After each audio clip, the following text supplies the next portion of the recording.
เฮาเฮ็ดบุญด้วยความเป็นจริงนั่นเฮาเฮ็ดบุญให้เจ้าของซะก่อนคันมันเป็นไปตามคำสอนพระพุทธเจ้าบุญเกิดขึ้นมีขึ้นตามเหตุผลถ้าเฮ็ดถูกต้องทำถูกต้องตามคำสอนพระพุทธองค์บุญมันเกิดขึ้นมีขึ้นเฮาก็จังสิสามารถอุทิศไปถึงญาติที่ล่วงลับแม้แต่บางเทื่อเฮาอุทิศไปแล้วญาติผู้ล่วงลับก็บ่แน่ใจว่าสิได้นำเฮาหรือบ่ง่ายปานใดเด้เบิ่งดีๆโยมชีวิตเนี่ย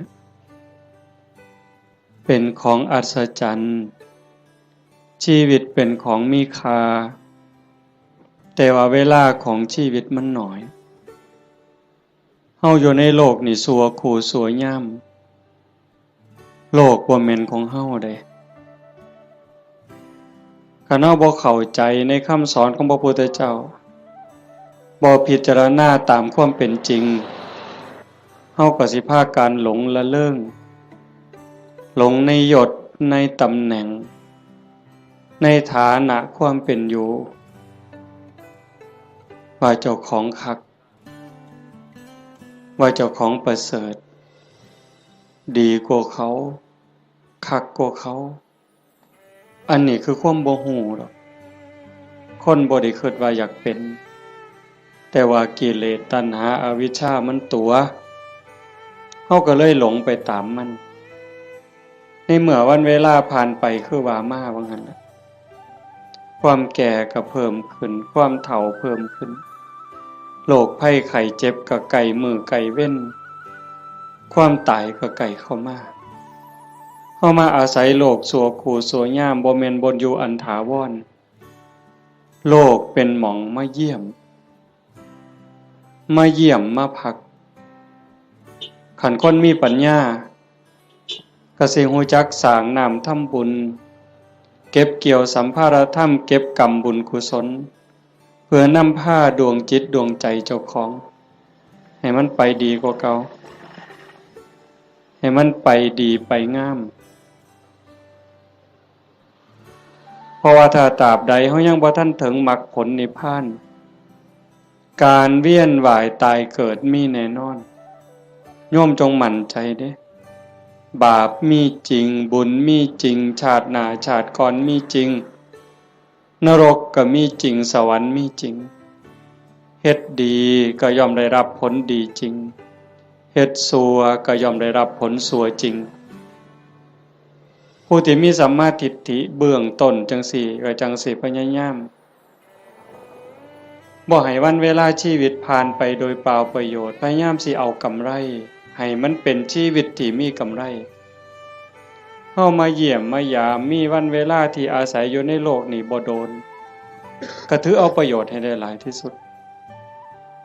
เพราะว่าเมื่อสิ้นลมหายใจปั๊บทุกอย่างคืนสู่ธรรมชาติบ่ได้หยังจากแนวนอกจากว่าโลกเป็นสถานที่ที่เฮามาเยี่ยมมาเยือนมาพักสัวข้าวในขณะเดียวกันชีวิตส่วนที่เป็นร่างกายเนี่ยก็บ่แม่นของเฮาอีกเป็นของยืมชีวิตเป็นของยืมเฮายืมมาจากธรรมชาติยืมจากดินจากน้ำจากลมจากไฟก่อกำเนิดเกิดมาเป็นร่างกายเมิดเวลาก็ต้องคืนให้เขาดินเอาคืนให้ดินน้ำคืนให้น้ำลมคืนให้ลมไฟคืนให้ไฟแต่ว่าชีวิตส่วนที่เป็นจิตใจจิตวิญญาณก็ต้องเดินทางต่อไปในวัฏสงสารไปไสล่ะบ่ฮู้ไปสู่อบายก็ได้นรกเปรตอสุรกายสัตว์เดรัจฉาน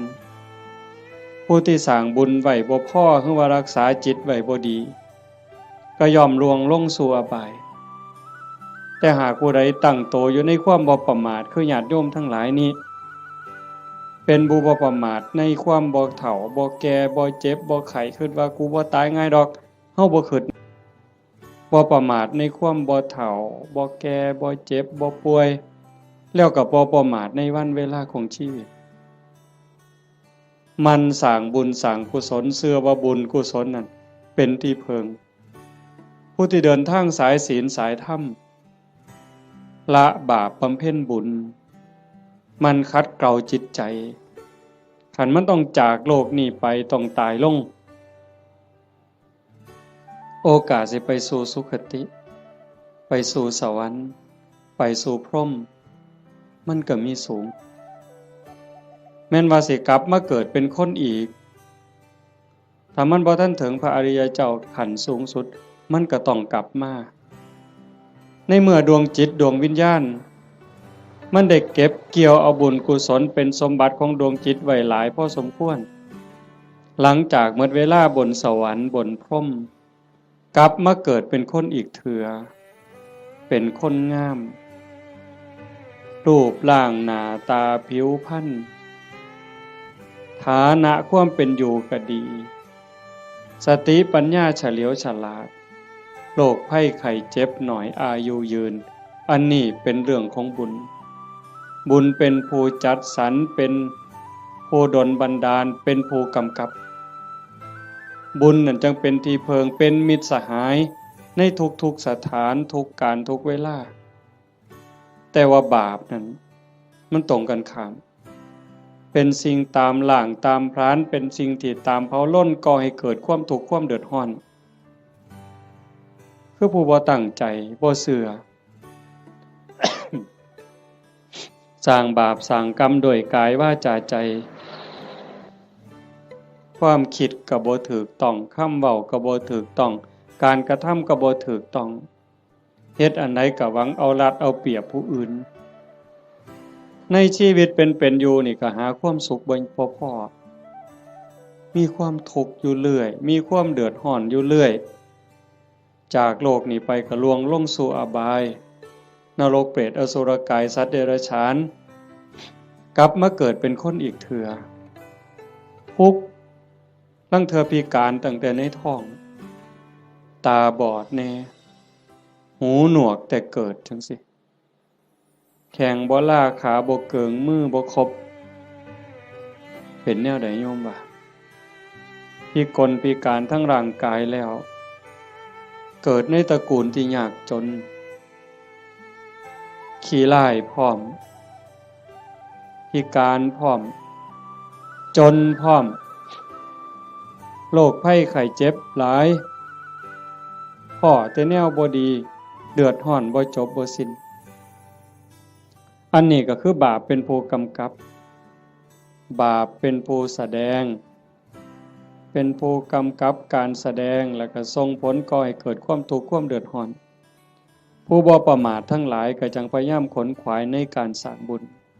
แต่มาจังว่าอนุโมทนาสาธุกับญาติโยมโดยเฉพาะเจ้าภาพ จริงๆกับเจ้าภาพทุกคนเจ้าภาพทุกคนที่มาร่วมกันในมื้อนี้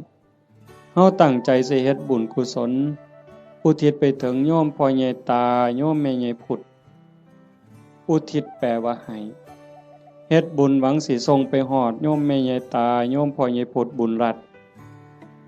อันนี้ก็คือเจตนาอันนี้คือความหวังตั้งใจของญาติโยมทุกคน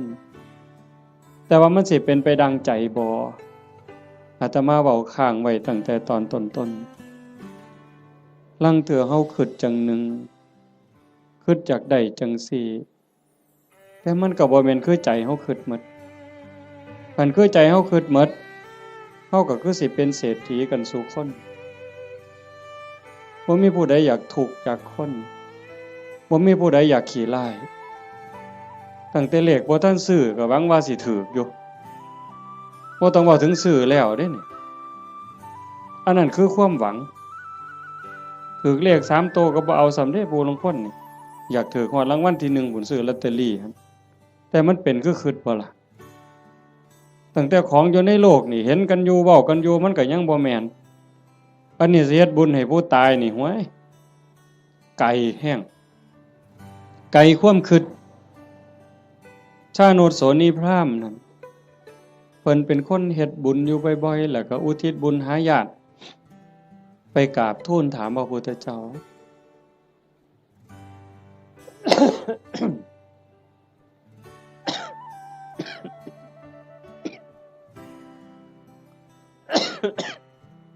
เพิ่นว่าเพิ่นเฮ็ดบุญดูๆเนี่ยอุทิศไปให้ญาติที่ล่วงลับไปญาติได้รับบ่พระพุทธองค์เพิ่นก็ว่ามันบ่แน่นอนดูก่อนพราหมณ์มันแล้วแต่ฐานะคำว่าแล้วแต่ฐานะคือผู้ที่จากไปนั่นเขาไปไสคันเขาไปตกนรกเขาก็บ่ได้รับผลบุญนี่ทันทีนรกเพิ่นบอกว่ามีอยู่457ขุม457ขุมบ่ได้บุญทันทีคันสิได้ก็ในเมื่อรับรู้รับทราบแล้วก็ยินดีอนุโมทนาสาธุนำสิ่งที่เฮาเฮ็ดเฮาทำเขาก็จังสิได้คันไปเกิดเป็นเปรตมี12ชนิดที่สิได้บุญฉับพลันทันทีก็มีอยู่ชนิดเดียวคือปรัตถตูปชีวีอีก11กลุ่ม11คณะสิได้บุญย้อนก็เมื่อเฮาเฮ็ดถูกต้องและอุทิศไปถึงฮู้เรื่องฮู้ราวอนุโมทนาสาธุนำจังสิได้อสุรกายคือกันสัตว์เดรัจฉานคือกันถ้าไปเกิดเป็นเทวดาเขาก็กินอาหารของเทวดากินบุญเก่าเป็นพรหมคือกันคันมาเกิดเป็นคนยิ่งบ่ฮู้เรื่องบ่ฮู้จักเขาก็สิได้นำเฮาจังได๋บัดนี้มันก็บ่ได้อันนี้คือฐานะของผู้ที่จากไปนั่นส่วนหนึ่ง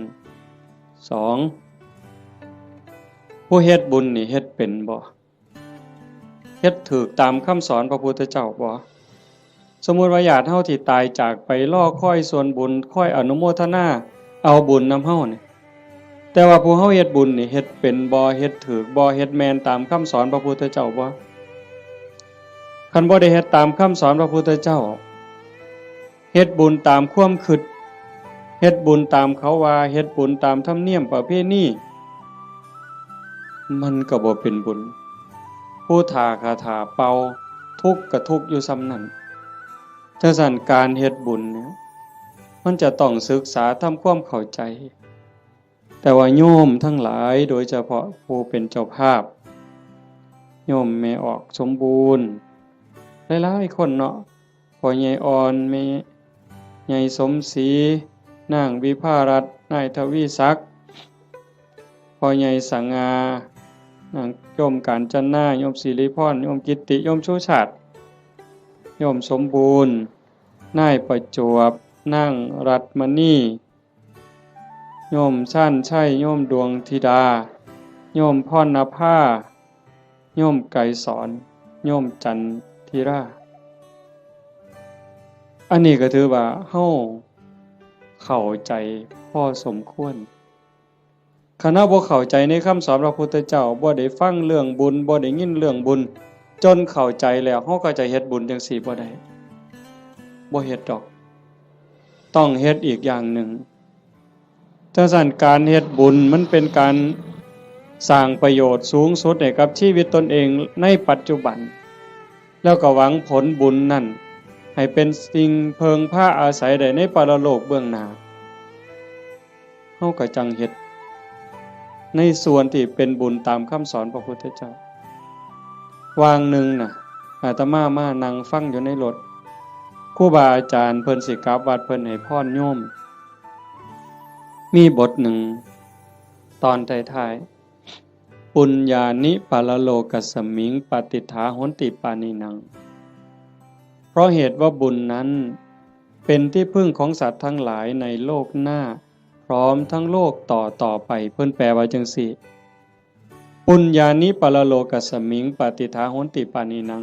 เพราะเหตุว่าบุญนั้นเป็นที่พึ่งของสัตว์ทั้งหลายในโลกหน้าพร้อมทั้งโลกต่อไป บุญนี่เป็นสื่อของความสุขเป็นสื่อของความดีความงามบุญนำมาซึ่งความสำเร็จนำมาซึ่งความเจริญเฮาได้ดังหวังตั้งใจนี่บุญเป็นผู้กำกับทั้งหมดบุญเป็นสื่อของความสุขความดีความงามนำมาซึ่งความสำเร็จบุญเป็นที่เพิงนอกจากบุญบ่มีอันใดเป็นที่เพิงอันถาวรได้โยมคิดเบิ่งดีๆเด้แม่นอยู่ดอกในขณะที่เป็นอยู่เฮาก็แสวงหาหมดนั่นล่ะเข้าของเงินทองชื่อเสียงอำนาจวาสนาบริวารญาติพี่น้องก็พอได้เพิงพาอาศัยกันในข้าวที่ยังอยู่แต่โยมพิจารณาเบิ่งดีบ่คนเฮาเพิงพาอาศัยกันได้จริงๆกันในข้าวที่มีศีลมีธรรมในใจเด้ในข้าวที่ทุกคนมีศีลมีธรรมเจือจานอยู่ในใจก็จังเพิงพาอาศัยกันได้คันถ้าศีลธรรมจืดจางไปจากใจแล้วผัวกับเพิงบ่ได้เมียกับเพิงบ่ได้ลูกกับเพิงบ่ได้โยมเปิดโทรทัศน์เบิ่งสิได้ยินเกือบซุมื้อเห็นเกือบซุมื้อผัวฆ่าเมียเมียฆ่าผัวพ่อแม่ฆ่าลูกลูกฆ่าพ่อแม่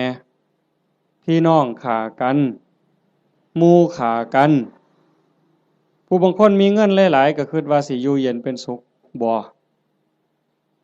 เงินนั่นล่ะพาเจ้าของเดือดร้อน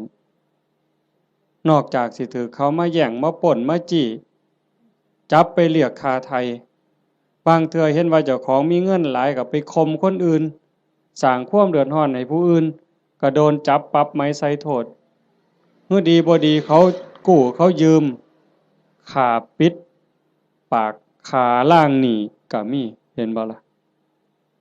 มันจังบ่แม่นที่เพิงอันแท้จริงแต่ที่เพิงอันแท้จริงคือบุญคือโยมนั่งฟังเทศน์ฟังธรรมอยู่นี่เฮาได้เกิดมาเป็นคนเนี่ยคันบุญบ่หลายมันสิได้เป็นคนบ่เจ้าว่านกหนูปูปีกงัวควายสร้างม้าสัตว์เดรัจฉานทั้งหมดคันจะเว้าไปไล่ไปทั้งหมดตั้งแต่สัตว์นรกอเวจีจนถึงภวากพรหมบ่มีผู้ใดที่บ่เคยพ่อเป็นแม่เป็นพี่เป็นน้องอาตมาบ่ได้เว้าเอาเด้พระพุทธเจ้าเว้าเด้ในวัฏสงสารนี้ไม่มีใครเลยที่ไม่เคยเกิดเป็นพ่อเป็นแม่เป็นพี่เป็นน้องเป็นญาติร่วมสายโลหิตไม่มีใครเลยที่ไม่เคยเกิดเป็นสามีภรรยากันมาก่อนโยมอยู่นี่หลายๆคนเคยเป็นผัวเป็นเมียกับหนอนกับมดกับยุงที่มันมากัดเฮานี่นั่นคือวัฏสงสารเป็นหยังเขาต้องไปเป็นแบบนั้นนั่นคือบุญเขาบ่พอสร้างบาปสร้างกรรมเฮามีบุญหลายได้รักษาศีลหาไว้มีกุศลกรรมบท10พอสมควรจังทรงให้เฮาได้เกิดมาเป็นคนได้เกิดมาเป็นคนแล้วบ่คือกันเห็นบ่หน้าตาบ่คือฐานะบ่คือสติปัญญาบ่คืออุปนิสัยใจคอบ่คือกัน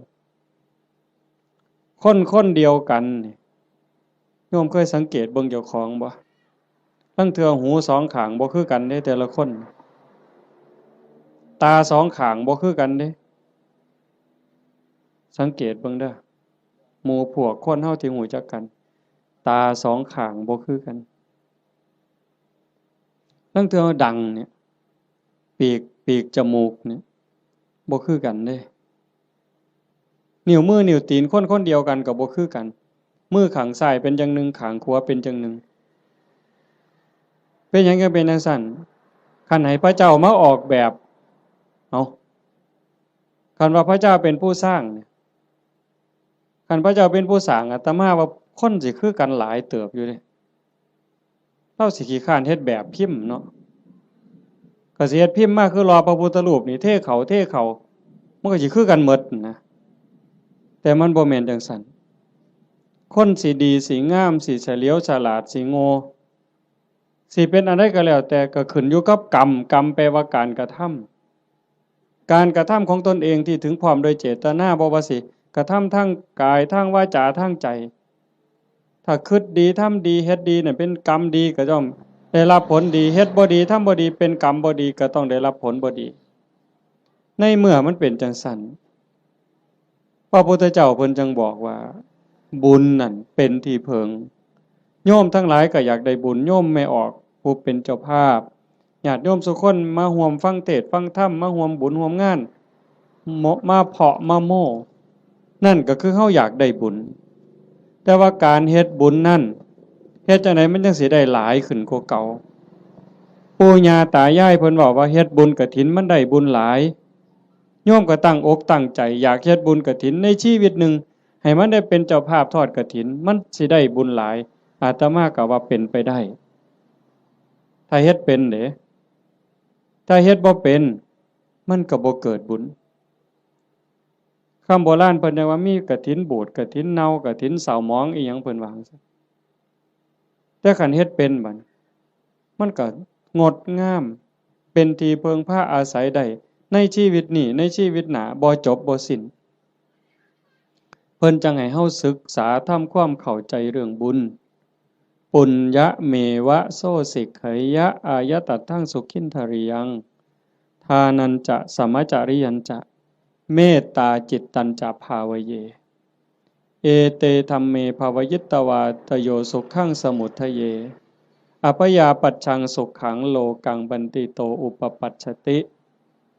ถ้าบุคคลใดปรารถนาบุญอันเลิศพึงศึกษาทำความเข้าใจเรื่องบุญนั้นให้ดีๆจงเลือกทำบุญชนิดที่มีความสุขเป็นกำไรโยมฟังเข้าใจบ่เนี่ยถ้าบุคคลใดปรารถนาบุญอันเลิศจงศึกษาทำความเข้าใจเรื่องบุญนั้นให้ดีๆจงเลือกทำบุญชนิดที่มีความสุขเป็นกำไรคำว่าบุญอันเลิศคือบุญประเสริฐ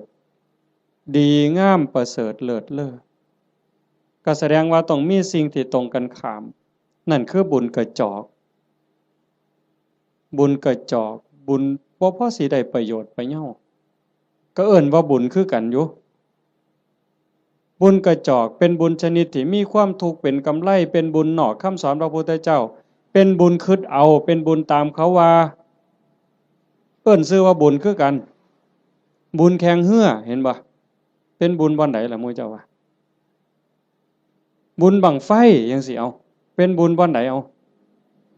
เฮาก็เอิ้นว่าบุญอยู่เด้นี่บุญบั้งไฟตั้งแต่ไปเตรียมทานนี่ก็เท่าใดเครือกเวลาเท่าใดหมดเงินหมดทองเท่าใดผัวเมียผิดกันเท่าใดหมดให้หมดหน้าไปเท่าใดได้ปาลูกปาผัวปาเมียเท่าใดนั่นบ่บุญตายเท่าใดพิการเท่าใดนั่นคือบุญบ่นะนี่บุญตามเขาว่าบุญแข่งเหือคือกันนั่นคือบุญกระจอกอาจสิลงทุนเป็นล้านผู้ว่าราชการจังหวัดมาเป็นประธานเปิดพุ่นได้เฮ็ดบักอย่างใหญ่นี่นั่นคันระดับจังหวัดก็ยังแต่คักหลายกว่าเก่าดีบ่ดีก็ฆ่ากันตายในงานนั้นอันนั้นคือบุญกระจอกอาจสิลงทุนเป็นร้อยล้านพันล้านก็ได้แต่บ่แม่นที่เพิงบ่ได้เป็นสมบัติของจิตของใจหยังเลยบุญตามเขาว่าบุญตามประเพณีอีกอย่างหนึ่งขันบุญในบ้านในชุมชนจังซี่แต่อาตมาเป็นเด็กน้อยคือบวชมาใหม่ๆก็ยังได้มีซุมื้อก็ยังเหลืออยู่แต่ก็น้อยลงในบางจุดพอเฮาเว้าดูชี้แจงดูอย่างว่าบ่มีเหล้าบ่มียาบ่เป็นบุญดอกบ่ฆ่าหมูบ่ฆ่างัวบ่ฆ่าควายสู้กันกินนี่บ่เป็นบุญดอกบ่มีหมอร้องหมอลำบ่แม่นบุญดอกอันบุญจังสั่นเป็นบุญตามเขาว่าเป็นบุญกระจอกนอกพุทธศาสนาบุญชนิดนั้นมีความทุกข์เป็นกำไรมีความทุกข์เป็นกำไรมีความทุกข์เดือดร้อนตามมาบ่จบง่ายบ่สิ้นง่ายแถวตำบลดอนแลดเนี่ยอาตมาก็เชื่อว่าโยมเคยเห็นพี่กายอาตมาเทศน์ทั้งฟังนั่นอันนั้นเฮงแต่หมดหลายอยู่ด้วยก่อตอง หมอลำครูหมู่ฮ้อข้าวต้มมวยแม่นบ่มื้องานจังซี่นี่หมอลำ300,000ก็ว่าเอาบุญบักคักเด้อเอาก็ได้ไปก็แล้วแต่ว่าบุญที่พระพุทธเจ้าสอนมันเป็นบุญชนิดที่มีความสุขเป็นกำไรอาจสิบ่ต้องลงทุนพอสลึงก็ได้บัดมันมีหยังแหน่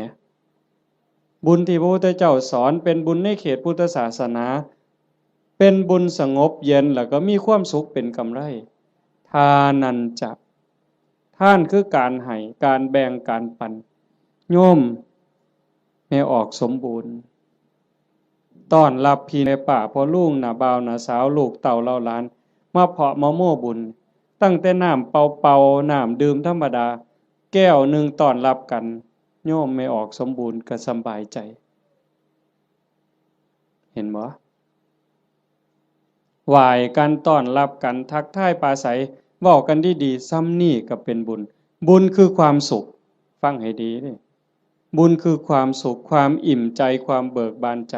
แล้วบุญนั้นไม่มีโทษบ่แม่นม่วนซื่อๆเด้ต้องบ่มีโทษบ่มีภัยนำในโลกนี้ในโลกหน้าเก็บดอกไม้น่ะมาแต่ข้างหัวใส่พานยกใส่หัวบูชาพระรัตนตรัยความอิ่มใจก็เกิดนั่น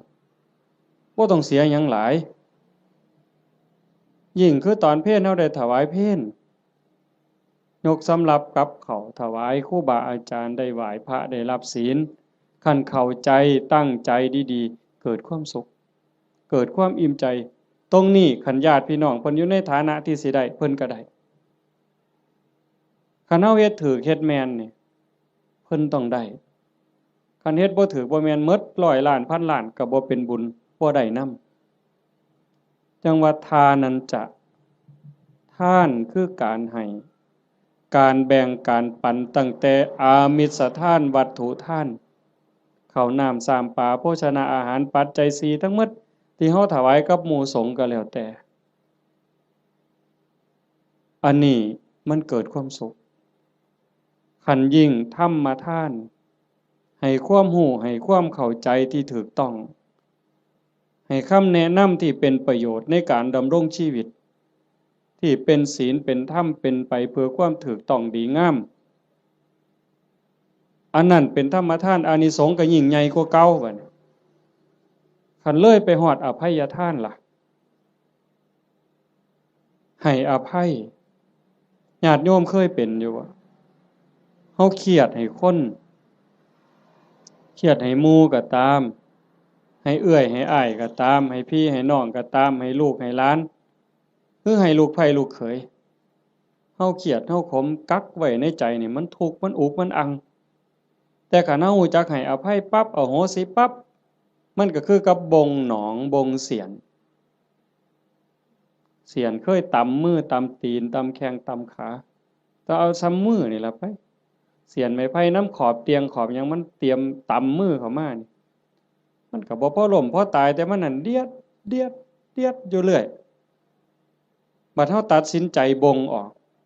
เคลียร์เอาหนามนั่นออกเอาเสียนนั่นออกปั๊บโล่งการให้อภัยก็เป็นจังซั่นฝีจังซี่โยมเคยเป็นฝีบ่แต่ต่อมาเป็นเด็กน้อยฝีอยู่ก้นอยู่กับโพก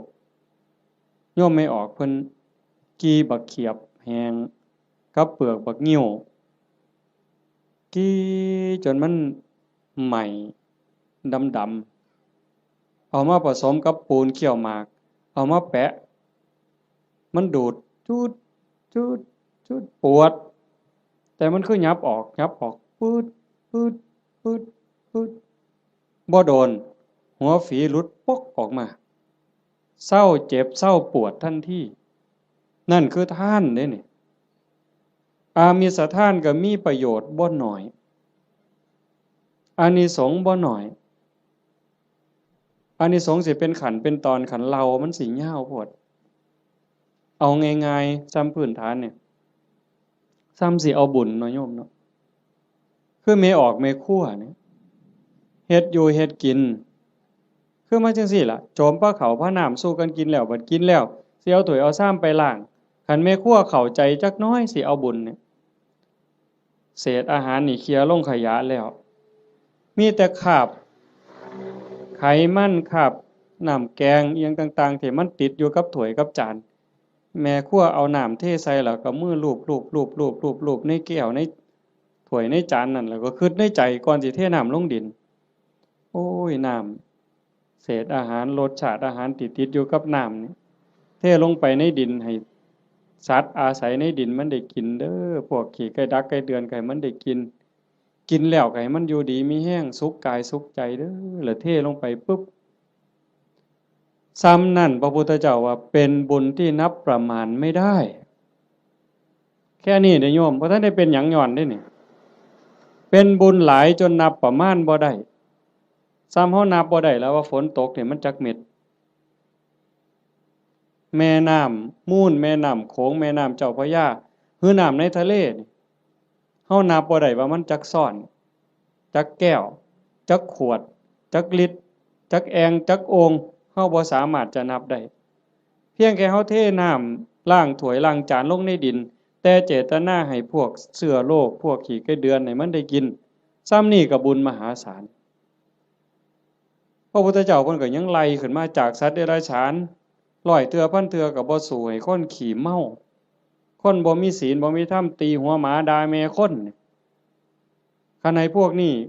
เทื่อเดียวก็ได้หลายกว่าให้สัตว์เดรัจฉานร้อยเทื่อพันเทื่อให้คนบ่มีศีลบ่มีธรรมจังสันร้อยเทื่อพันเทื่อก็บ่ได้บุญหลายเท่าให้โยมผู้มีศีลหาเทื่อเดียวเพราะว่าคนมีศีลมีธรรมมันสิเฮ็ดโลกนี่สงบร่มเย็นแล้วก็เป็นประโยชน์นำกันอีกให้คนผู้มีศีลหาร้อยเทื่อพันเทื่อก็บ่ได้บุญหลายเท่าให้ผู้มีศีล8พ่อใหญ่แม่ใหญ่เฮาไปจำศีลอยู่วัดในมื้อวันพระวันศีลหรือมีงานปฏิบัติธรรมไปนุ่งขาวห่มขาวนั่นแหละเป็นเนื้อหน้าบุญผู้ศีลหาบริสุทธิ์ร้อยเทื่อพันเทื่อก็บ่ได้บุญหลายเท่าให้ผู้มีศีล8เทื่อเดียวให้ผู้มีศีล8ร้อยเทื่อพันเทื่อก็บ่ได้บุญหลายเท่ากับให้เน้นน้อยผู้เดียวได้บัดนี้เน้นน้อยศีล10เด้ให้เน้นน้อยศีล10ร้อยเทื่อพันเทื่อก็บ่ได้บุญหลายเท่ากับให้พระภิกษุศีล227เทื่อเดียว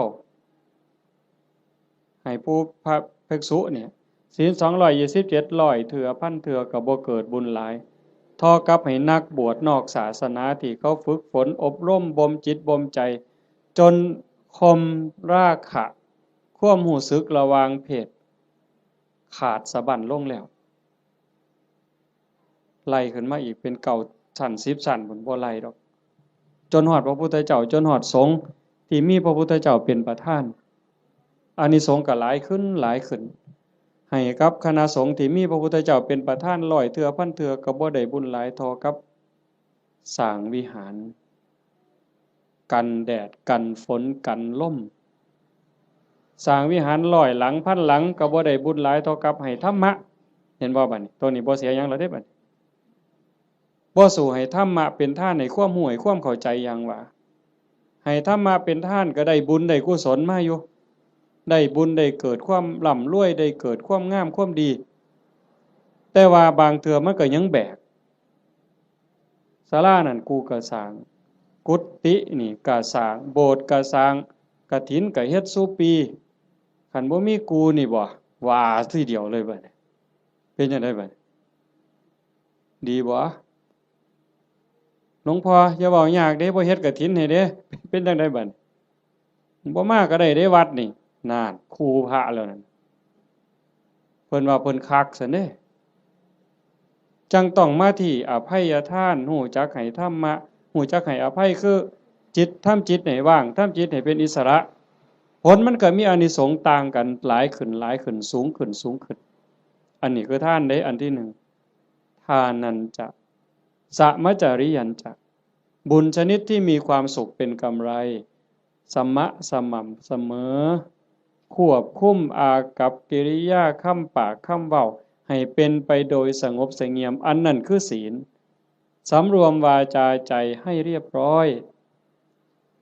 ศีลนี่จังมีอานิสงส์หลายเพราะว่าของมาทานลักมากก็ได้โกงมากก็ได้ปล้นมากก็ได้ฆ่ามากก็ได้บุญหลายแต่ แต่มันอาจสิบ่บริสุทธิ์เห็นบ่ศีลมันเป็นอุบายออกจากการเบียดเบียนตนเองก็บ่เดือดร้อนคันมีศีลเด้คนอื่นก็บ่เดือดร้อนเป็นหยังโยมก็เข้าใจอยู่ศีลข้อที่หนึ่งเจตนาเป็นเครื่องงดเว้นจากการทำสัตว์ที่มีชีวิตให้ตกร่วงบ่เว้าถึงขาเลยแม้แต่เบียดเบียนเขาหักแข้งหักขาหักปีกเขาก็บ่เฮ็ดให้เขาพากพ่อพากแม่พากลูกก็บ่เฮ็ดมันเป็นทุกข์มันเดือดร้อนคันเฮามีศีลข้อที่หนึ่งโลกทั้งใบก็สงบบ่มีผู้ใดย้านไผสิทำอันตรายสองทรัพย์ที่ดินที่ดอนเงินทองแก้วแหวนของผู้ใดผู้ใดก็หักของผู้ใดก็แพงเขาก็คือเฮาเฮาก็คือเขาชีวิตและทรัพย์สินกันเว้าข้อที่หนึ่งอีกจักหน่อยเนี่ยร่างกายอย่าว่าแต่มาเข็นมาขาเถาะทุบตีก็บ่เอาไปเอามานี่ไม่ออกพอออกเคยเป็นบ่หมอสิฉีดยาป้องกันโรคป้องกันภัยเขาสิฉีดวัคซีนบ่ให้เฮาเจ็บเฮาป่วยบางเทื่อก็เจ็บบ่ให้เขาฉีดตั้งแต่ไปโรงเรียนนี่ครับว่าหมอสิฉีดยามื้ออื่นนี่โอ้ยข่อยไข้ลดแล้วข่อยบ่ไปแล้วเห็นบ่นั่นคือชีวิตเขาก็คือเฮาคือเขาทรัพย์สินสมบัติคือกันข้อ3ลูกหลานผัวเมียพี่สาวพี่ชายน้องสาวน้องชายผู้ใดก็คือกันผู้ใดก็ฮักผู้ใดก็หวงญาติพี่น้องของเจ้าของสามีภรรยาลูกหลานเจ้าของคันเฮาเห็นอกเห็นใจกันจังซี่คันบ่ได้แต่งการแต่งงานบ่แม่นว่าเฮาฟังคือตื้นๆเข้าใจกันเพิ่นๆว่าศีลข้อที่3นี่ไม่ให้ล่วงเกินสามีภรรยาคนอื่นจริงๆบ่แม่นแต่ผัวเขาเมียเขาเด้ลูกหลานพี่สาวพี่ชายน้องสาวน้องชายคันบ่ทันได้เข้าพิธีแต่งงานสมรสพ่อแม่เขาบ่ทันอนุญาตเฮาไปล่วงเกินเขาก็ผิดศีลข้อนี้หมดข้อ2เจตนาเป็นเครื่องงดเว้นจากการถือเอาสิ่งของที่เจ้าของเขาไม่ได้ให้สิยักยอกสิปล้นเอาลักเอาว่าห้ามลักเดี๋ยวปล้นเอาซะดอกจังซี่ว่าก็บ่แม่น4เจตนาเป็นเครื่องงดเว้นจากการพูดเท็จเฮาก็บ่อยากให้ไผตัวเฮาบ่อยากให้ผู้ใดมาเว้าให้เฮาผิดอกผิดใจบริวารหรือว่าองค์ประกอบที่จะเฮ็ดให้มันผิดให้มันเศร้าหมองนี่นอกจากโกหกแล้วก็ยังมีเว้าส่อเสียดยุยงให้แตกร้าวสามัคคียุให้ผู้นั้นผิดกับผู้นี้เว้าเพ้อเจ้อไร้สาระหาแก่นสารบ่ได้เว้าคำหยาบคำห้ายคำด่าที่ฟังแล้วเฮ็ดให้ทุกข์ใจเจ็บใจอันนี้ก็ต้องงดเว้นอันนี้เป็นศีลเนี่ยเจตนาเป็นเครื่องงดเว้นจากการดื่มเสพเครื่องดองของเมาเฮาก็สิคิดว่าแต่บ่กินเหล้าอย่างเดียวบ่ให้กินเหล้ายาม่าสูบได้บ่กัญชาเฮโรอีนได้บ่จริงๆเพิ่นมีทั้งสุราทั้งเมลัยทั้งของเมาต่างๆคันเฮาไปเสพไปสูบทั้งอมทั้งดมทั้งเคี้ยวเฮ็ดให้ขาดสติสัมปชัญญะบางเทื่อเป็นบ้าอย่างมันคลั่งยาบ้า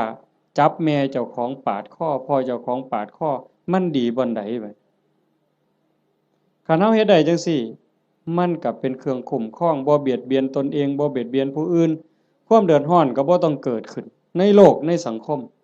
อันนี้คือบุญชนิดที่มีความสุขเป็นกำไรที่พุทธเจ้าเพิ่นสอนข้อที่2 3เมตตาจิตตัญจภาวะเย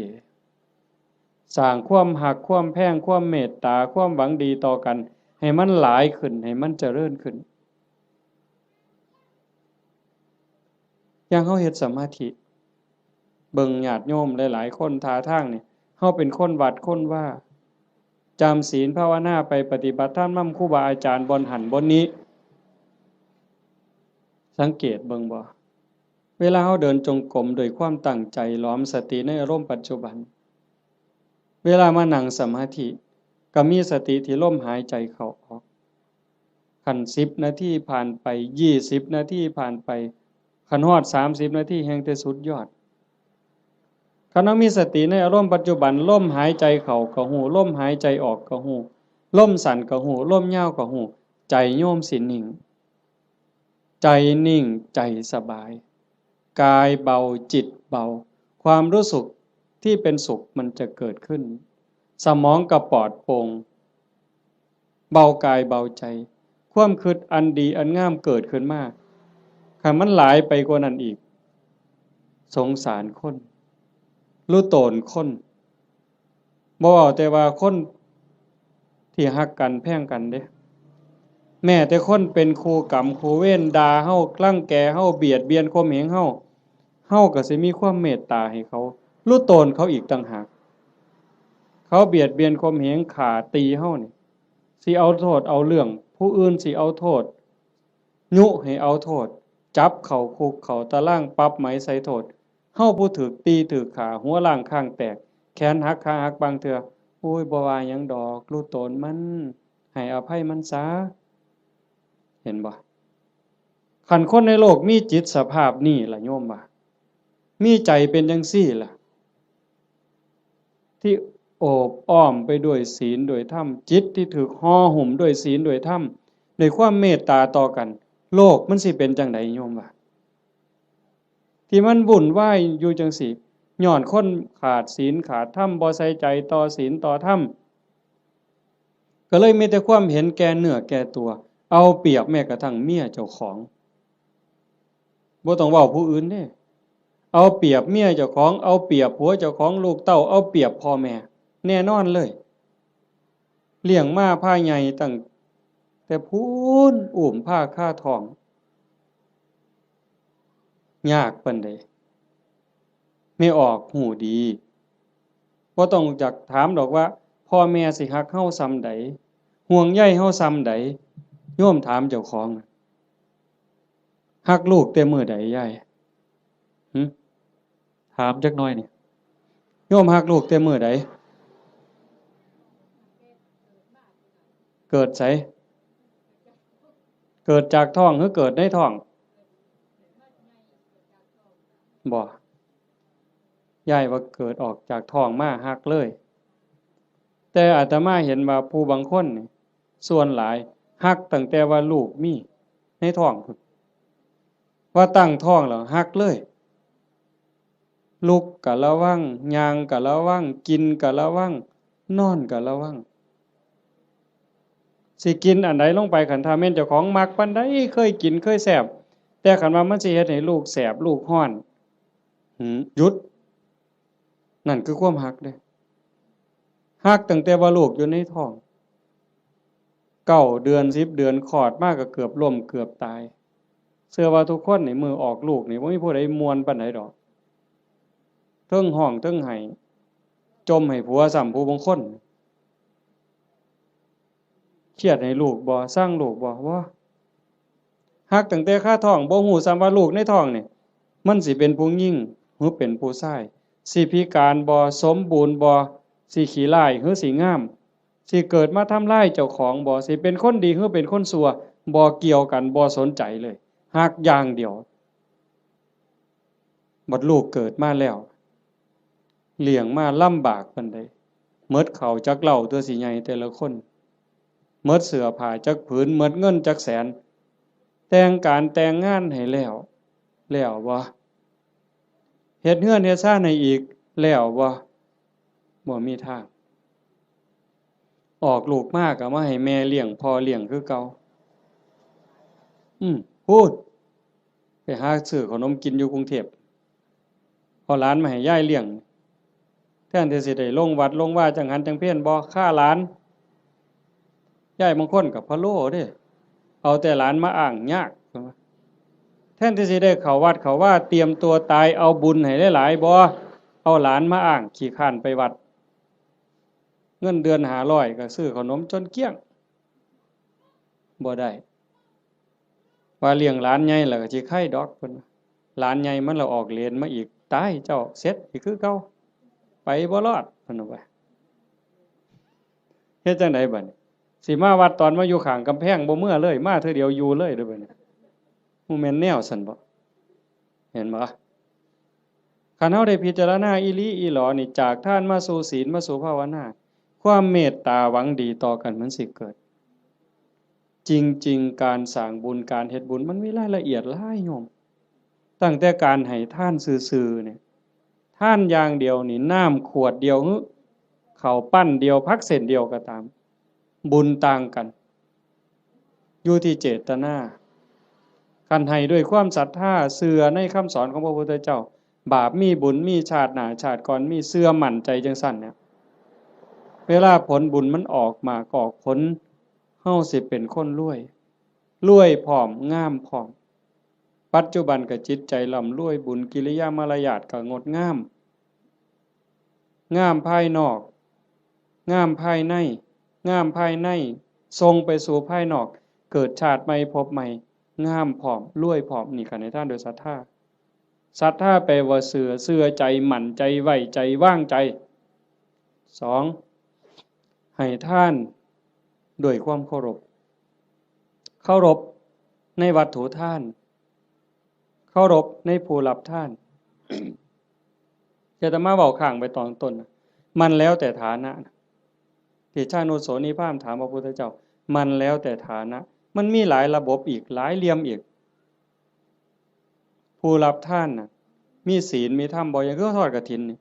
ครูบาอาจารย์เพิ่นมีศีลมีธรรมได้ฝึกฝนได้อบรมมื้ออื่นเวลาพ่อใหญ่พาไปกาวกฐินฮือย่ายผู้เป็นเจ้าภาพอุ้มผ้ากฐินถวายเนี่ยมื้อนั้นอาตมาไปเห็นอยู่วัดหนึ่งเพิ่นนิมนต์ไปรับนำเพิ่นเขียนคำถวายให้เจ้าภาพนี่อุ้มผ้าไตรจีวรตั้งนะโมแล้วก็พาหมู่ว่าอิมังพันเตกฐินะจีวรทุตสังอาตมาก็เหลียวเบิ่งหน้าเจ้าภาพก็คิดเบิ่งใจเจ้าภาพคิดเบิ่งใจญาติโยมอีกหลายๆคนโยมว่าเป็นตาอ่อนซ่อนบ่ในชีวิตหนึ่งเฮาได้อุ้มผ้าไตรจีวรกล่าวถวายสังฆทานถวายผ้ากฐินว่าเป็นบุญใหญ่เป็นบุญสุดยอดมันสิเป็นความภูมิใจสิเป็นบุญปานใดโยมว่าคิดเบิ่งเด้อยายชีวิตหนึ่งนี่เฮาให้ได้เฮ็ดคันบ่ได้เฮ็ดกองใหญ่เป็นเรื่องเป็นราวคือเพิ่นกลับไปห่วมเพิ่นเฮ็ดได้อันนี้คือสิ่งที่ได้เด้บุญเนี่ยติดตามไปในโลกนี้โลกหน้าหน้าที่ไผได้เฮามาอาศัยโลกชั่วคราวบ่แม่นของเจ้าของดินนี่สิว่าของเฮาซั่นบ่หน้านี่สิว่าซื้อเจ้าของในโฉนดสิภูมิใจซั่นบ่มันสิภูมิใจจักมื้อจักหน่อยเขาก็เปลี่ยนเป็นชื่อผู้อื่นล่ะเฮ้ยอยู่ในทะเบียนบ้านมันจะสิสถานะเจ้าบ้านนี่ชื่อขึ้นก้อนหมู่นั่นสถานะเจ้าบ้านน่ะจะร้องตายมึงติพอ24ชั่วโมงยังเขามาทับตาแดงใส่ปรับหล่นตายว่าซั่นว่าเจ้าบ้านเจ้าบ่ต้องไปไสเด้อเจ้าอยู่หั่นเด้คันแม่นเจ้าบ้านอีหลีนั่นต้องเป็นเจ้าของอยู่ตลอดมันบ่แม่นหน้าก็บ่ได้สวนก็บ่ได้รถก็บ่ได้บ่ได้หยังจักอย่างแนวใดคือบุญนี่แนวใดเพิ่นจังว่าต้องทำความเข้าใจอีหยังให้มันหลายๆทานก็เฮาให้ด้วยความศรัทธาให้ด้วยความเคารพในผู้รับทานครูบาอาจารย์เป็นผู้มีศีลมีธรรมผู้รับทานเป็นหมู่สงฆ์เฮาถวายข้าวสงฆ์เจ้าของเองก็เป็นผู้บริสุทธิ์ย้อนหยังสะอาดย้อนหยังย้อนศีลก่อนสิทำบุญให้ทานถวายต่างๆเพิ่นจังให้เฮาสามารถทานศีลนั่นคือชำระความเศร้าหมองในใจคันเฮาไปฆ่าสัตว์มามันก็เศร้าไปลักเขามาก็เศร้าไปนอกอกนอกใจสามีไปล่วงเกินผู้อื่นมามันก็เศร้าหมองเอาน้ำมาอาบหมดน้ำทะเลมันก็บ่สะอาดใจบ่สะอาดดอก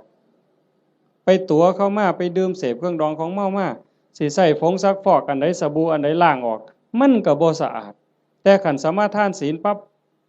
ปานาติปาตาทินากาเมมุสาสุราปั๊บพระสงฆ์เพิ่นสรุปศีลให้ปั๊บสำบายใจล้างความหม่นหมองความเศร้าหมองในใจนั่นออกมานั่นเป็นผู้บริสุทธิ์นี่เด้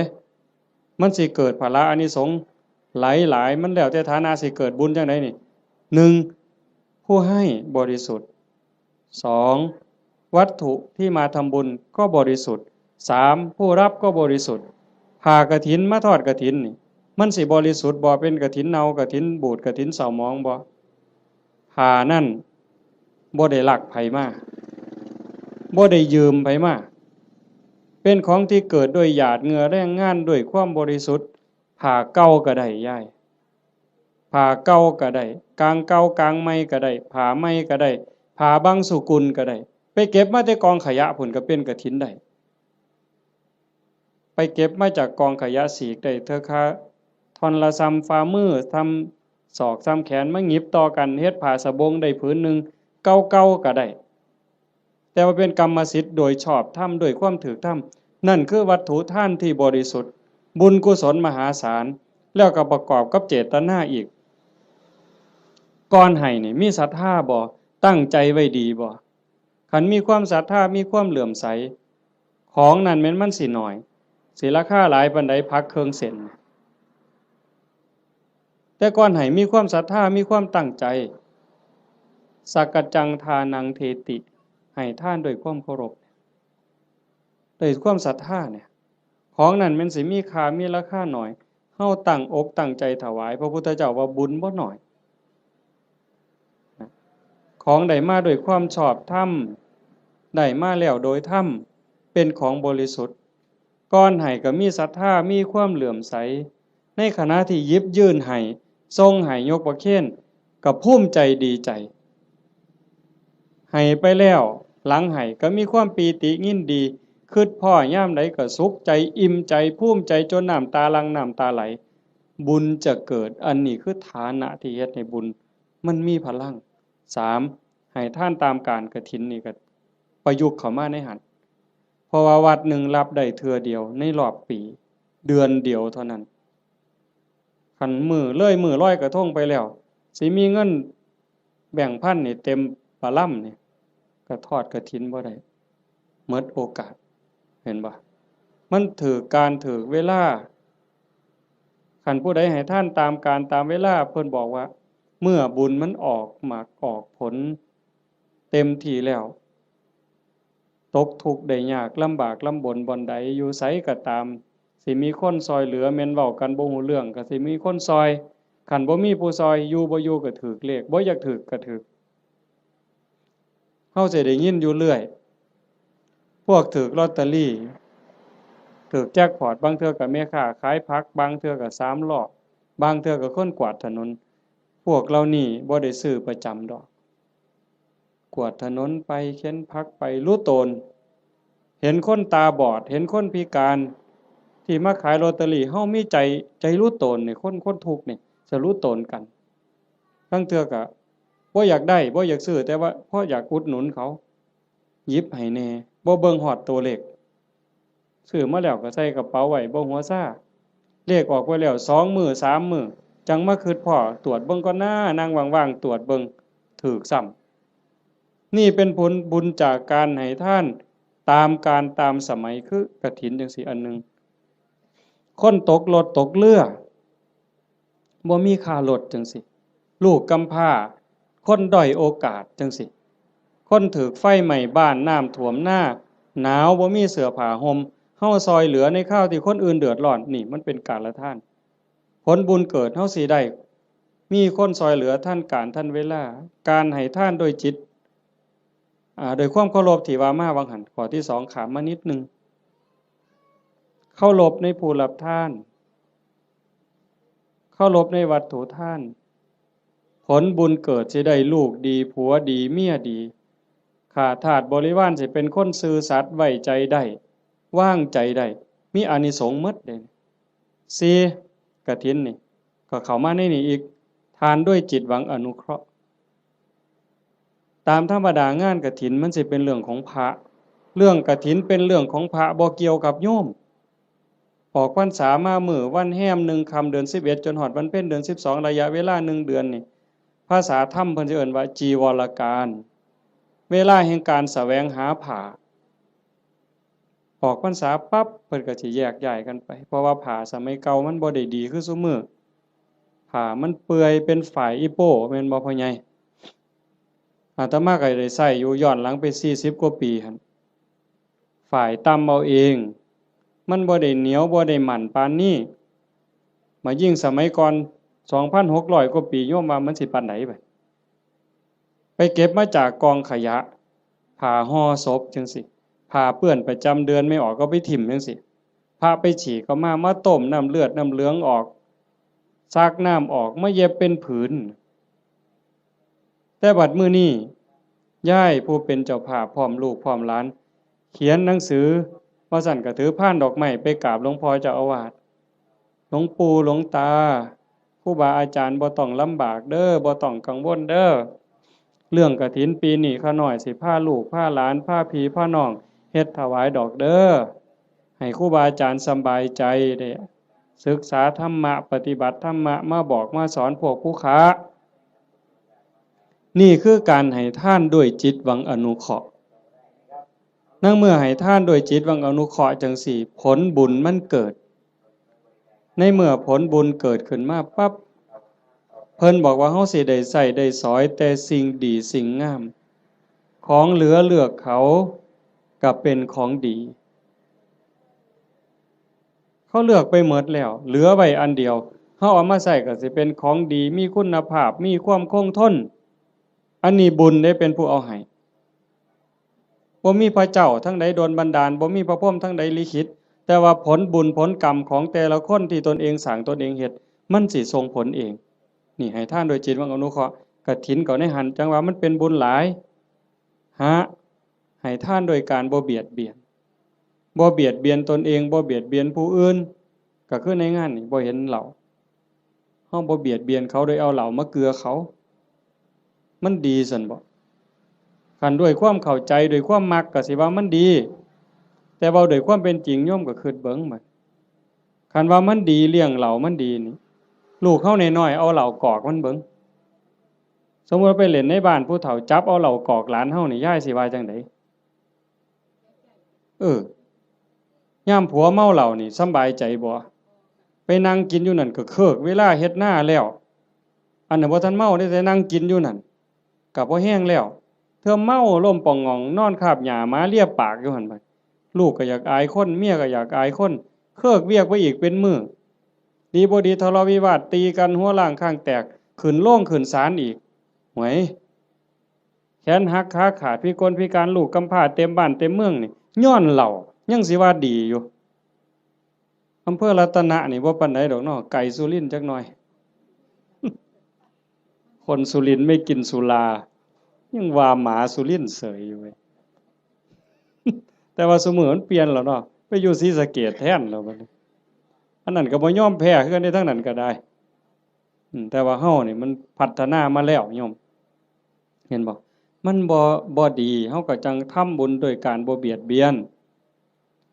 คันเฮาทำบุญด้วยการไม่เบียดเบียนนี่พระพุทธเจ้าเพิ่นบอกว่าเมื่ออานิสงส์เกิดผลบุญมันทรงเต็มที่เฮามีดินมีดอนมีไหมีหน้าเฮือนซ่านบ้านซองทรัพย์สินสมบัติโจรลักบ่ได้ไฟบ่ไหม้ของเฮาลมบ่พัดของเฮาให้เสียหายเห็นบ่เพิ่นจะว่าเฮ็ดบุญกฐินมันได้บุญหลายมันก็แม่นกันเฮ็ดเป็นบ่เป็นก็จอดคือกันลงทุนเป็นแสนเป็นล้านก็ลองเบิ่งที่ล่ะกันเฮ็ดแบบว่าน่ะนี่ขาหมูขางัวสั้นขาสังลางไว้นี่ผู้ใดมาก็ปาดก้อยซกเล็กอยู่กับนี่รถเอาลองเบิ่งเราก็เอารถมาจอดไว้นี่อยากกินเท่าใดก็กินนี่มันจะบ่ตีกันหัวล้างข้างแตกอยู่นี่เจ้าภาพสิไปอยู่ไสล่ะเจ้าว่ากินบ่อิ่มด่าเจ้าภาพอีกเมามาหากใส่เจ้าภาพเสร็จอีกลองเบิ่งเป็นบุญบ่ใดบัดนี้บ่มีแต่ว่าคันแนวนี้แม่ป้าพ่อลุงแม่ใหญ่จักมาแต่ไสนี่มานั่งฟังเทศน์ฟังธรรมนำกันด้วยความสงบงามอันนี้มันเกิดบุญมื้อนี้จะเว้าเรื่องกฐินจักนิดนึงแต่ว่ามันจะได้บุญหลายแนวใดเขาเบิ่งเอาแต่ซ้ำสายตาเฮาเห็นคันเป็นบุญอย่างอื่นบุญแจกข้าวบุญอัฏฐาซื่อๆโยมก็บ่เฮ็ดคักปานนี้อันนี้เตรียมการโดนเป็นแห้มเดือนแห้มปีตั้งต่อเพราะว่าเฮาเชื่อว่ามันเป็นบุญบอกลูกบอกหลานว่าลูกเอ้ยหลานเอ้ยทั้งลูกไผ่ลูกเขยหมู่เจ้าเก็บเงินเด้อออมเงินเด้อประหยัดแน่แม่สิพาเฮ็ดบุญกฐินหาพ่อใหญ่แม่ใหญ่หาปู่หาย่าหาพ่อผู้มีพระคุณในวงตระกูลเฮาอย่าซะเอาแต่2นี่เด้ตลอดฮอดเจ้ากรรมนายเวร บ่เคยฮู้จักนั่นคือพวกเรานั้นเพิ่นอาจจะรอคอยรับบุญรับกุศลที่โยมเฮ็ดอยู่เฮาจะบ่ขี้ทีแฮ่งให้แฮ่งได้อย่าไปเว้าเด้มันเรื่อยๆอยู่แม้แต่อยู่วัดครูบาเขารายการจังซี่หรือไปเทศน์บางหม่องยังมีอยู่ในความคิดจังซี่ว่าคันอุทิศไปให้ผู้อื่นมันสิบ่หมดบ่เพิ่นย้านบุญเพิ่นหมดเฮ็ดแล้วต้องเอาผู้เดียวคันกรวดน้ำอุทิศไปมันสิหมดบ่เพิ่นย้านบุญหมดจริงๆมันบ่หมดยิ่งให้ยิ่งได้ยิ่งให้ยิ่งหลายเฮาเบิ่งคือเฮาเตรียมกฐินผูกผ้าเตรียม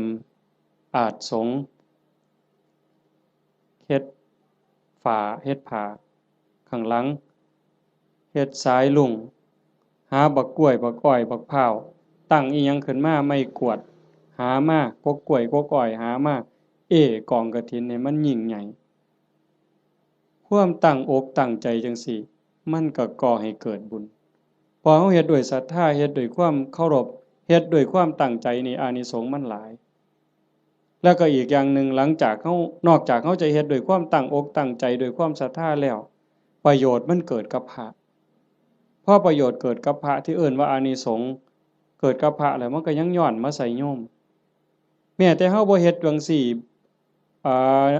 อานิสงส์ที่มันเกิดจากการเป็นคนดีมีศีลมีธรรมที่เฮาเฮ็ดอยู่ประจำพระพุทธองค์เพิ่นก็บอกว่ามันมีอยู่4อย่างอันนั้นคือสากลสิใส่บาตรหน้าบ้านหน้าเรือนซอยเหลืองานสาธารณะจังซี่งานวัดงานโรงเรียนงานตำรวจงานอนามัยเฮาไปซอยด้วยความตั้งใจด้วยความจริงใจเพิ่นว่า1ชื่อเสียงอันดีฟุ้งกระจรไปไกลก็แม่นอีหลีคันโยมเป็นคนดีมีจิตใจเอื้อเฟื้อต่อโลกต่อสังคม1ชื่อเสียงอันดีฟุ้งกระจรไปไกล2คนดีย่อมคบหาดีดูดดีชั่วดูดชั่วพวกเล่นไพ่อันซุ่มไปวัดปฏิบัติธรรมนั่งสมาธิอันนี้ก็บ่ได้ยากคือกันไปแล้วบ่เฒ่าพร้อมแล้วบ่โทรศัพท์ถ้าค่อยได้เด้อไปโลดเห็นบ่อันนี้คือกันอานิสงส์ของคนเฮ็ดคุณงามความดีชื่อเสียงอันดีฟุ้งกระจรไปไกล2คนดีย่อมคบหา3เป็นที่รักของมนุษย์และเทวดามนุษย์คือผู้มีใจสูงใจดีใจงามมีศีล5เต็มเปี่ยมมีกุศลกรรมบท10หวังดีต่อพี่ต่อน้องนั่นคือมนุษย์เป็นมนุษย์คนแล้วก็เทวดาคนมีหิริมีโอตตัปปะนอกจากมีศีลแล้วมีธรรมแล้วก็ยังอายซัวกลัวบาปเข้ามากำกับในใจอีกนั่นเป็นมนุษย์เทโวเทวดาคนยังเป็นนี่แหละแล้วเทวดาที่เฮาบ่เห็นโตเพิ่นก็ย่อมคุ้มครองรักษาคนเฮ็ดบุญคนสร้างบุญเป็นหยังเพราะว่าคนดีคนเฮ็ดบุญคนสร้างบุญนี่เขาสร้างบุญเทวดาก็สาธุเทวดามาทอดกฐินบ่ได้ดอกโยมเชื่อบ่ เทวดามาทอดกฐินบ่ได้เทวดาสิมายกผ้าเขาถวายพระบ่ได้เฮ็ดจังได๋ล่ะก็สาธุล่ะเห็นหมู่เฮาเฮ็ดมื้ออื่นนี่เพิ่นก็สาธุนั่งฟังเทศน์นี่เพิ่นก็สิสาธุนำเฮาเนี่ยเพิ่นก็ได้นำเฮาเพิ่นจังว่าเป็นที่รักของมนุษย์และเทวดาเพิ่นฮักเพิ่นคุ้มครองเพิ่นรักษาเพราะว่าเพิ่นได้บุญนำ4เวลาสิตายก็ไม่หลงลืมสติตายจำเป็นแต่เด้คันคนสร้างดีสร้างงามสร้างบุญอยู่บ่อยๆจิตใจมันสิกอดเกี่ยวพันอยู่กับบุญกับกุศลจิตบ่เศร้าหมองจิตบ่กังวลจิตบ่เป็นทุกข์มันก็ย่อมไปสู่สุคติไม่หลงลืมสติตายแต่คันคนไปลักเขาแน่ไปฆ่าเขาแน่ตั้งแต่นอนมันก็สะดุ้งเคยเห็นบ่ล่ะเคยเป็นบ่เจ้าไปเฮ็ดแนวบ่ถูกต้องบ่ดีบ่งามมานอนก็สะดุ้งอย่าสะเว้าแต่บัดสิตายเด้นี่นอนบ่เป็นหลับเป็นตื่นพวกไปลักเขาไปปล้นเขาไปฆ่าเขามานี่โอ้มันสิสะดุ้งแม้กระทั่งการอยู่การกินคันแม้แต่สิกินข้าวทั้งเทื่อก็สงสัยมันสิวางยากูบ่น้อพู้นเด้ มันสิหาความสุขได้บ่ใดบ่นี่เจ้าว่าคันคบกับคนบ่ดีอยู่ในสังคมจังซั่นแม้แต่สิกินน้ำแม้แต่สิกินข้าวก็เกิดความระแวงมันจังหาความสุขที่แท้จริงบ่ได้คันบัดล้มป่วยล้มหมอนนอนเสือใกล้สิตายบัดบาปกรรมต่างๆไปฆ่าเขาไปตีเขาไปลักเขาไปปล้นเขาเถียงพ่อเถียงแม่เฮ็ดให้พ่อแม่ทุกข์อกทุกข์ใจมาหลอกมาหลอนจิตเศร้าหมองปั๊บตายในขณะที่จิตเศร้าหมองก็ทวนเลยคำว่าทวนนี่ตรงข้ามกับดองเด้ทวนนี่ตกลงทั้งต่ำแต่ดองนี่ขึ้นทั้งสูงเด้เห็นหลวงปู่ผายดอกว่าอยู่วัดปีกายเนี่ยอาตมาก็เว้าเรื่องนี้ทวนได้ปู่ผมบ่ทวนดอกอาจารย์ผมสิดองเนี่ยเห็นบ่ไม่หลงลืมสติตายหาเมื่อจากโลกนี้ไปจะไปอุบัติยังสุคติมีสวรรค์เป็นต้นนี่คนเฮ็ดบุญสิเดินสายนี้มื้อนี้กฐินน่ะกฐินเฮาทอดกฐินปั๊บพระก็สิได้หาเนี่ยเวลาในการแสวงหาผ้าจากฮอดวันเพ็ญเดือน12สิยืดไปฮอดเดือน4เพ็งนี่คือเวลายืดไปอีก4เดือน2พระสิเก็บผ้าไว้ได้ตามต้องการปกติพระสิมีผ้าแค่3ผืนเพิ่นเอิ้นว่าผ้าไตรเฮาก็เว้าอยู่ซุมื้อละผ้าไตรบางบ้านก็ผ้าไตรบางบ้านก็ผ้าไกแล้วแต่สิว่านี่คือบ่ฮู้จักจริงๆผ้าไตรไตรนี่แปลว่า3ผ้า3ผืนสบง1จีวร1สังฆาติ1นี่คือผ้าอธิษฐานคันมีเกินนั่นเอาผ้าจีวรหามาได้อีกผืนนึงเอาไว้เสยนี่คันครบ10มื้อบ่สละให้เณรบ่สละให้พระภิกษุรูปใดรูปหนึ่งบ่สละให้สงฆ์เป็นนิสสักขิยปาจิตตีผ้าผืนนั้น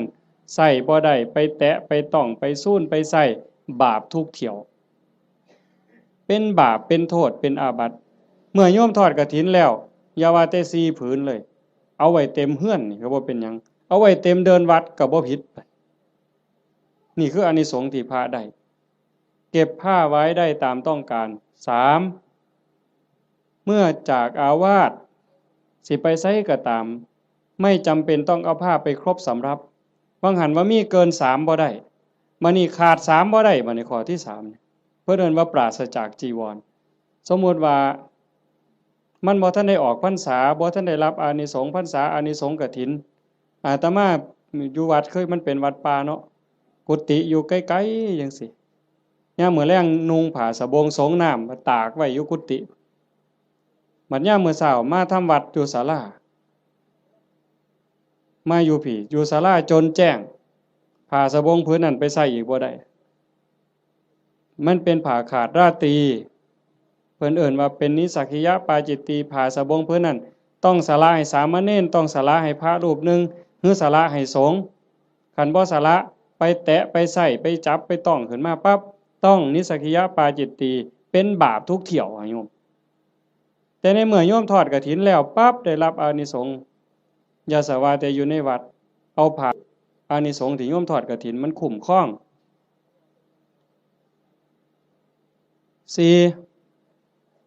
ฉันคณะฉันเป็นวงได้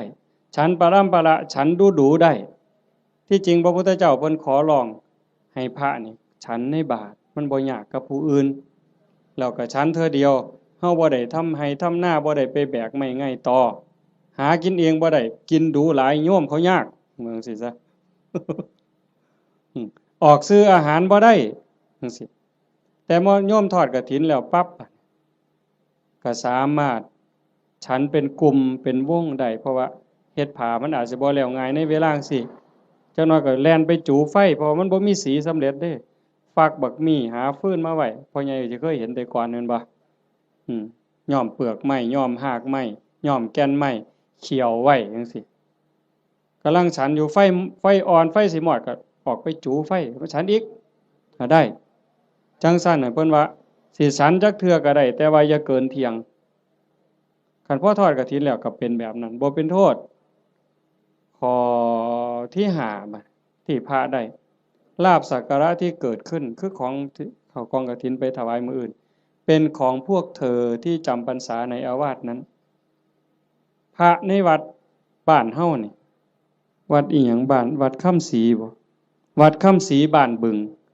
พระที่จำพรรษายังวัดค่ำศรีบ้านบึงเป็นผู้ได้รับของทั้งหมดเนี่ยเจ้าคณะจังหวัดสุรินทร์มันร่วมนำหรือสิสมเด็จสังฆราชมาร่วมรับกฐินนำมื้ออื่นก็บ่ได้ดอกโอ้ข่อยเป็นสังฆราชเด้อผ้าพื้นนี่ข่อยสิเอาดอกถูกใจแท้ๆบ่ได้เด้โยมบ่ได้นอกจากพระวัดเฮาสิตกลงปรงใจถวายจังสิได้เป็นของภิกษุที่อยู่ในวัดเราโยมได้หาขอจำได้เหรอตัวพระได้หาขอไหม1เวลายืดไปหอดเดือน4แม่นบ่2เก็บผ้าไว้ได้ตามต้องการ3ไปปราศจากจีวรก็ได้4ฉันคณะฉันปรัมประออกชื่อโภชนะได้เพิ่นจังเฮาสิได้ยินครูบาอาจารย์เพิ่นบอกเรื่อยๆว่านิมนต์ฉันเพลนิมนต์ฉันจังหันบ่แม่นอาจารย์นิมนต์ฉันตำบักหุ่งบ่ได้อาจารย์นิมนต์ฉันต้มปลาอันนี้ก็บ่แม่นนิมนต์ฉันข้าวอันนี้ก็บ่แม่นคันรับกฐินแล้วก็ได้อยู่จังซี่นะแต่เฮาก็บ่จำเป็นก็จักสิไปว่าเฮ็ดหยังเนาะก็แล้วไปดอกบัดนี้โยมได้หยังมา1อายุยืนผู้ทอดกฐินผู้ร่วมไปอนุโมทนากฐินสิได้ประโยชน์คืออานิสงส์1อายุยืนชาตินี้อาจจะท่านบ่ท่านก็บ่แน่บาปเก่ากรรมเก่าที่เฮ็ดไว้มันอาจกำลังส่งผลอยู่คันบุญเก่าบ่แห้งพอมันก็ต้องไปตามนั้นแต่คันเฮาเฮ็ดด้วยความตั้งใจชาติต่อไปพบต่อไปผลบุญมันตามทรงนี่1อายุยืนทั้งตัวเลข80ปี90ปี100กว่าปีแข็งแรงบ่แม่นนอนอยู่ในห้อง ICU ว่าอายุหลายปานใด100ปีโอ้ก็บ่พอใจดอกแนวนั้นเนาะนอนในห้อง ICU ให้อาหารทั้งสายอย่างหันใจเองก็บ่ได้ก็จักสิยืนไปหยังล่ะเว้ยแต่ก็บ่แม่นแต่ตัวเลขซ้ำนั้นผมก็ยืนผมบ่งอกง่ายบ่โลนง่ายจังซี่นะแขวก็ยืนบ่ขูบ่ลนบ่โยกบ่ค้อนนี่ตาก็ยืน70ปี80ปีห้อยก้นเข็มปั๊บแง่ปั๊บดึงจักโลดนั่นคือบุญเด้น่ะคันผู้บุญบ่หลายบัดนี้หวายใส่แว่นสายตาตั้งแต่อยู่ประถมพี่อย่าสว่าแต่เข็มเย็บผ้าเลยเข็มเย็บกระสอบนี่ก็จ้อยหูล้มแข้งนี่ก็แง่บ่ถึกอยู่ นั่นคือบุญบ่พร้อมโยมคันทอดกฐินแล้วมันสิได้บัดนี้ตาสิดีแต่ชาติต่อไปเด้คันมีของเก่าก็เอาชาตินี้ลดแล้วหูดีบัดนี้หูก็ยืนแขวก็ยืนตาก็ยืนผิวพรรณก็ยืนบ่คือกันเด้ผู้บางคน40ปีนี่เฒ่าเพราะปานหยังแต่ผู้บางคน50 60 70นี่ผิวพรรณยังสดใสอยู่สีดำสีขาวก็ตามดอกแต่ว่าบ่เหี่ยวบ่ย่นหลายนั่นมันเป็นบุญทั้งหมดน่ะโยม1อายุยืนย้อนหยังยืนย้อนโยมถวายกฐินแล้วพระสามารถบ่เป็นโทษทางพระวินัยได้รับอานิสงส์ยืดไปฮอดเดือน4นี่คือมันตอบกันทันที2แม่เว้ย2โยมสิรวยย้อนหยัง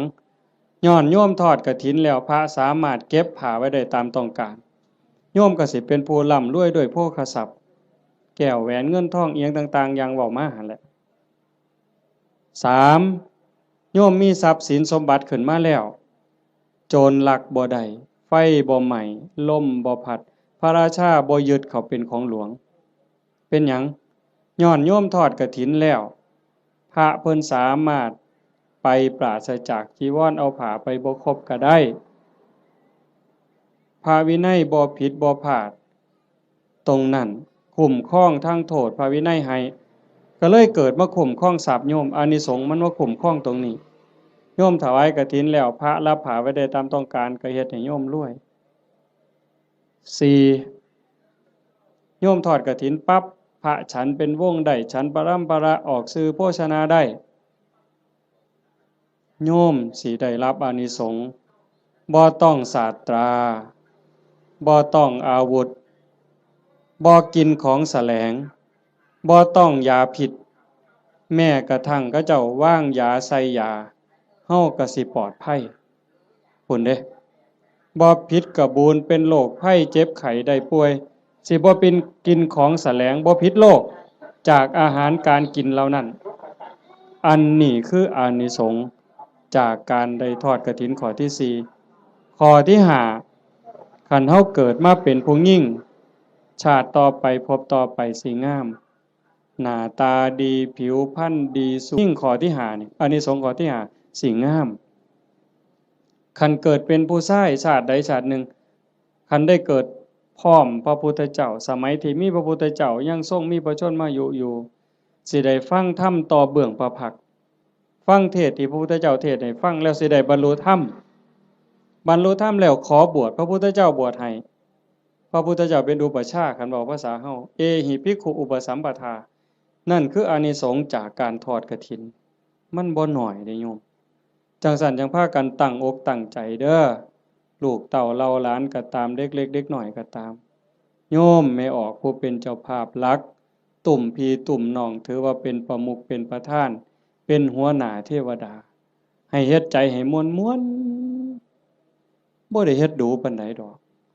ปีนี้อาตมาก็จะเฮ็ดอยู่หาใจเจ้าของนี่จากนี้ไปให้มันงามๆไผสิว่าจังได๋ก็สร้างสิเกิดอิหยังขึ้นก็ให้ใจเฮาสงบ